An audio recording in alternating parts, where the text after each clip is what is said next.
नमस्ते दोस्तों, आप सभी अच्छे होंगे, मैं आशा करता हूँ। सेंटेंस इम्प्रूवमेंट एक ऐसा टॉपिक है जिसमें लगभग को प्रॉब्लम होता ही है। इस वीडियो में आपके उसी प्रॉब्लम और डर को दूर करूँ। एसएससी सीजीएल 2025 प्री में पूछे एक क्वेश्चन के द्वारा।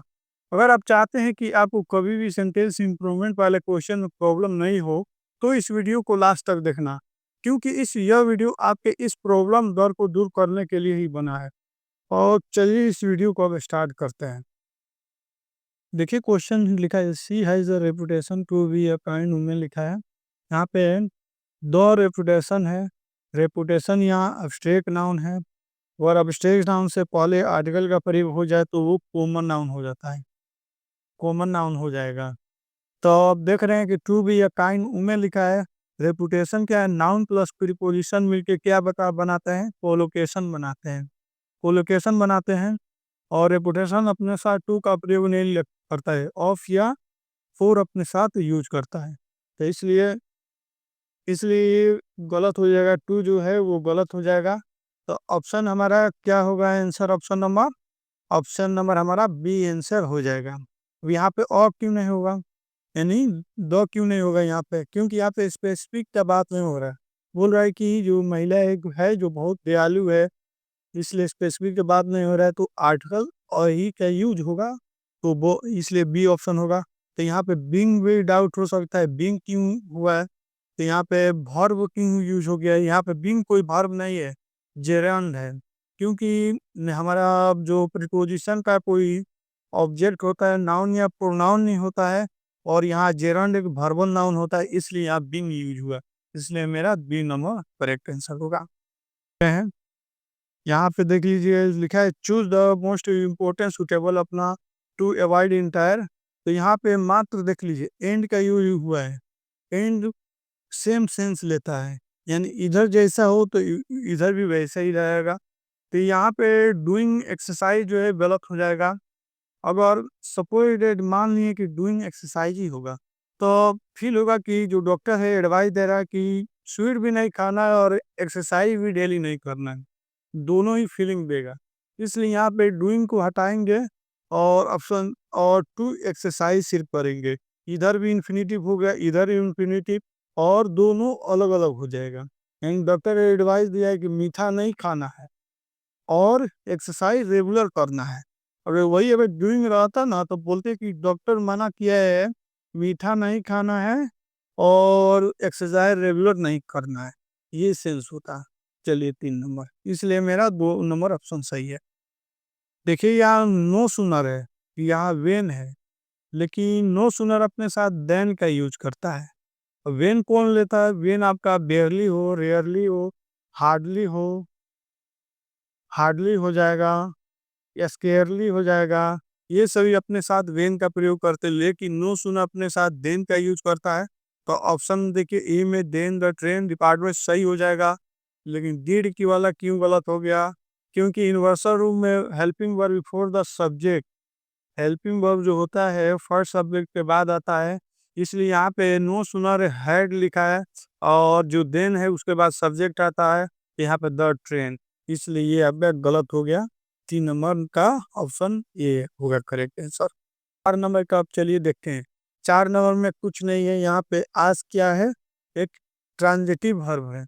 ट्रांजिटिव और एक इंट्रांजिटिव वर्ब होते हैं। ट्रांजिटिव को हम सकर्मक क्रिया कहते हैं और इंट्रांजिटिव को अकर्मक क्रिया कहते हैं। ट्रांजिटिव वर्ब जो होते हैं अपने बाद ऑब्जेक्ट का प्रयोग करते हैं, प्रीपोजिशन का प्रयोग नहीं करते। लेकिन इंट्रांजिटिव वर्ब अपने तुरंत बाद प्रीपोजिशन का प्रयोग करते हैं। यहाँ पे आस क्या है, ट्रांजिटिव वर्ब, तो यहाँ पे टू नहीं होगा, डायरेक्ट गलत हो जाएगा। तो सी नंबर में क्या है, ये ऑप्शन सी हो जाएगा सही। अब लिस्ट देते हैं कौन कौन ट्रांजिटिव होते हैं। आस्क हो गया, ली हो गया, ऑर्डर हो गया, अटैक हो गया, एंटर हो गया, डिस्कस, ये सभी ट्रांजिटिव वर्ब है। राइज हो गया, एग्री हो गया, अराइव हो गया, बिलोंग हो गया, ये सभी इंट्रांजिटिव वर्ब है। अपना आप ध्यान रखना, क्योंकि इस कॉन्सेप्ट से भी अब क्वेश्चन बहुत बड़ी मात्रा में पूछ रहा है। यहाँ पे इंसिस्ट है, जो इंसिस्ट वर्ब है जो अपने बाद ऑब्जेक्ट का नहीं प्रयोग करता है, डेट क्लोज का प्रयोग करता है, और डेट क्लोज के बाद भी वन का यूज करते हैं। देखिए डेट आई टेक, इसलिए ऑप्शन ए करेक्ट होगा।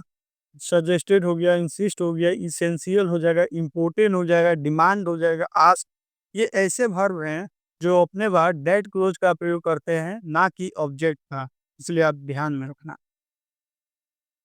अब 6 नंबर में देखिए लिखा है टू यूज टू लिखी है।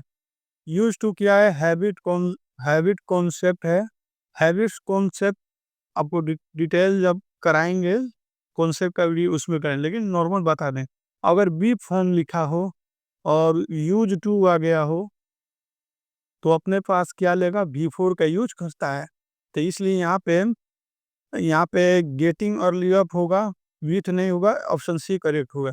साथ में हो गया be use to, B four होता है, प्रोन टू आ जाए वो भी बी फोर लेता है, और ऑन प्रॉब्लम टू आ जाए तो वो भी प्रो बी फोर लेगा, एडिक्टेड टू आ जाए बी फोर लेगा, with a view to B four, in order to B four, accustomed to B four, use to B four हो जाएगा, dedicated to B four, look forward to भी आ जाए तो बी फोर हो जाएगा, इंक्लाइन टू हो जाएगा, लुकिंग फॉरवर्ड टू आ जाए तो वो भी बी फोर लेगा। ध्यान। 7 नंबर में देखिए, यहाँ पे भी देखिए सजेस्टेड है। उधर मैंने बताया था कि सजेस्ट हो गया, इंसिस्ट हो गया, डिमांड हो जाएगा, आस्क हो जाएगा, अपने साथ डेट क्लोज लेगा। तो डेट क्लोज ले लिया, सही है, लेकिन अपने साथ V1 का प्रयोग का। तो यहाँ पे बोझ क्या है? यहाँ पे V5 है, इसलिए हम बोझ को क्या करेंगे? गो ही को मत देखिए, ये स्पेशल केस है जो अपने साथ V1 का ही। अगर स्पेशल नहीं केस रहता तो ही गोज टू मार्केट सही होता, लेकिन स्पेशल केस में अगर बोल देता you suggested you suggested you suggested he go to that, he go to market, ये मेरा सही होता। ध्यान रखना कि अगर ये सुटेबल हो गया, इंसिस्ट हो गया और आस हो गया, ये सभी अपने साथ दैट क्लोज का प्रयोग करते हैं और अपने साथ V1 का यूज करते हैं। नंबर का क्वेश्चन चलिए देखते हैं। 8 नंबर में वही है, उधर में मैंने बोला ही था कि ये हैबिट कॉन्सेप्ट है, लुकिंग फॉरवर्ड टू का एग्जाम्पल में दिया था, अपने साथ V4 का यूज करते हैं, इसलिए ऑप्शन ए होगा चल यू, क्योंकि इसको पहले एक्सप्लेन कर दिए थे क्वेश्चन नंबर 6 में, इसलिए इसको अब एक्सप्लेन नहीं कर रहे। देखिए यहाँ पे वर्ब डिक्लेयर है, यहाँ पे एज गिल्टी लिखा है, जो कि ये गलत है, सिर्फ गिल्टी होगा। देखिए यदि कोई चीज डिक्लेयर कर दिया गया है, यानी घोषित कर दिया गया है, जैसे यहाँ घोषित कर दिया गया है, जो दोषी है, जो कैदी है वो दोषी करार कर दिया, यानी डिक्लेयर कर दिया गया कि वो दोषी है, गिल्टी है। तो उस सिचुएशन में हम डिक्लेयर के साथ एज का यूज नहीं करते हैं। चलिए कुछ एग्जाम्पल यानी कुछ वर्ब बता देते हैं जो अपने साथ एज का प्रयोग लेते हैं और जो अपने साथ एज का प्रयोग नहीं करते हैं। ये डिफाइन हो गया, डिस्क्राइब हो जाएगा, व्यू हो जाएगा, क्रिएट हो जाएगा, रिगार्ड हो जाएगा। नाउ ईटीसी वर्ब के साथ एज का यूज होता है, लेकिन आपका डिक्लेयर हो गया, नेम हो जाएगा, इलेक्ट हो जाएगा, कुमाइरा हो जाएगा, मैक्स हो जाएगा, और पॉइंट ईटीसी के साथ एज का प्रयोग नहीं होता, उसके वो सुपरफ्लस मान कर उसको गलत कर देते हैं, इसलिए हमारा ऑप्शन बी करेक्ट ऑप्शन होगा। चलिए 10 नंबर क्वेश्चन। 10 नंबर में देखिए यहाँ पे रिटर्न देखिए और बैक। रिटर्न मतलब ही होता है, टर्न मीन वापस होता है, और बैक मतलब भी वापस।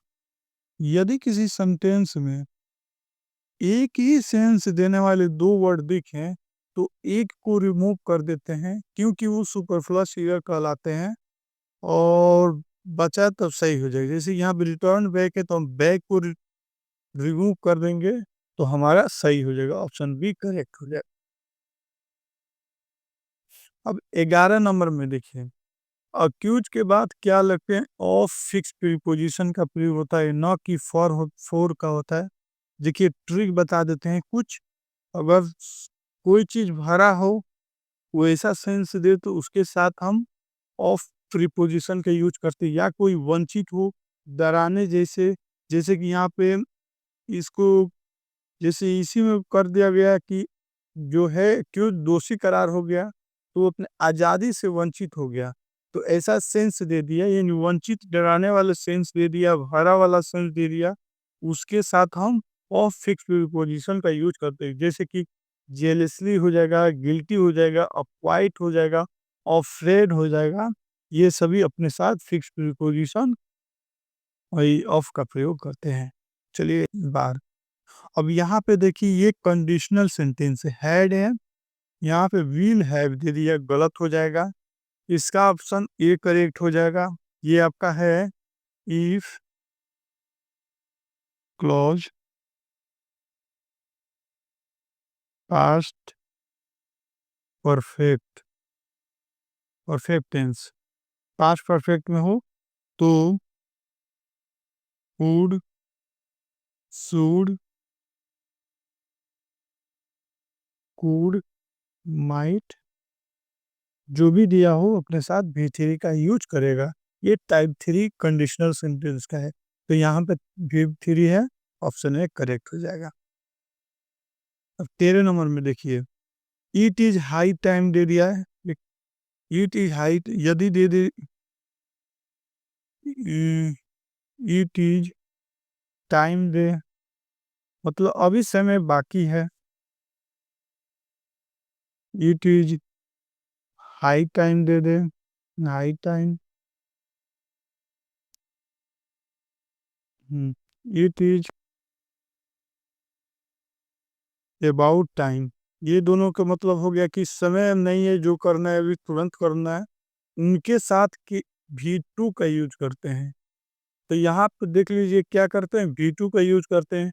यहाँ पे यू चेंज का यूज करेंगे, ना कि मस्ट चेंज, इसलिए यहाँ पे ऑप्शन ए करेक्ट हो जाएगा, ये चेंज हो जाएगा, भी टू पास्ट टेंस में यूज करते हैं। 14 नंबर देखिए I was discussing about the issue with me. 14 number में देखिए मैंने क्वेश्चन 4 में ही बताया कि ट्रांजिटिव वर्ब अपने साथ ऑब्जेक्ट लेते हैं, ना कि प्रीपोजिशन। प्रीपोजिशन कौन लेता है, इंट्रांजिटिव वर्ब। इसलिए यहाँ अबाउट को हम काट देंगे, क्योंकि डिस्कस क्या है, एक ट्रांजिटिव वर्ब है, इसलिए अपने साथ प्रीपोजिशन का यूज नहीं करेगा। हाँ, यदि यह एक इंट्रांजिटिव वर्ब होता तो अबाउट यहाँ पे करेक्ट होता, लेकिन ये एक ट्रांजिटिव वर्ब है, इसलिए अबाउट यहाँ पे गलत हो जाएगा, तो हमारा ऑप्शन सी हो जाएगा। मैं आशा करता हूँ कि आपको समझ आ रहा होगा। देखिए 15 नंबर बहुत आसान है, प्रिवेंट अपने साथ फ्रॉम प्रीपोजिशन का यूज करता है। देखिए प्रिवेंट हो गया, यहाँ पे क्या लिख दिए, टू लिख दिए, जो कि गलत है, अपने साथ क्या लेता है, फ्रॉम फिक्स प्रीपोजिशन का यूज करता है। अब एक और क्वेश्चन हो गया, तो आंसर हमारे क्या हो जाएगा, आंसर इसका हो गया ए। तो फ्रॉम डूइंग क्यों लिखा है, डू भी तो हो सकता है, नहीं भाई, फ्रॉम क्या है, एक प्रीपोजिशन है, प्रीपोजिशन का यो कोई ऑब्जेक्ट नाउन होता है या कोई प्रोनाउन होता है, या इसके इक्वल कोई और टेंस होता है। तो जेरेंड क्या है, जेरंड एक वर्बल नाउन है, नाउन की तरह यूज होता है, इसलिए एक डूइंग कोई वर्ब नहीं है, एक नाउन है। देखिए 16 नंबर बहुत आसान है, खूबसूरत सवाल, आपने पढ़ा भी होगा, ये कंपेरिजन डिग्री में पढ़ा भी होगा। सीनियर क्या है, सीनियर जिसके लास्ट में आई ओ आर हो, अपने साथ टू होता है, लेकिन कुछ है लास्ट में जिनकी आई ओ आर है वो टू साथ में नहीं लेते हैं, उसको जब कॉन्सेप्ट पढ़ाएंगे तो बताएंगे। सिर्फ नॉर्मल यहाँ पे देन का यूज नहीं होगा, यहाँ पे टू का यूज होगा, तो इसका मेरा सी हो जाएगा ऑप्शन। कुछ एग्जाम्पल देखिए, सीनियर हो गया, जूनियर हो जाएगा, सुपीरियर हो जाएगा, पोस्टेरियर हो गया, प्रियर हो गया, इंफेरियर, ये अपने साथ क्या, अपने साथ टू ही लेता है, ना कि इसके साथ देन। देन डालकर दिया जाता है गलत, कि देखते हैं कि सही आप जानते हैं कि नहीं, उसके अनुसार आपको आकलन करते हैं। यहाँ पे हमेशा याद रखना आई ओ आर हो, उनके साथ टू ही यूज कीजिएगा। देखिए अब ये बहुत अच्छा है, ये रिफ्लेक्सिव प्रोनाउन का क्वेश्चन है। इंजॉय देखिए, और वेरी मच देखिए, वेरी मच क्या है, एडवर्बियल फ्रेज पूरा बना रहा है, एडवर्बियल फ्रेज बना रहा है, अगर और आपका किसी भी वर्ब का ऑब्जेक्ट क्या होता है, कोई नाउन होता है या प्रोनाउन होता है, मेन वर्ब का वर्ब।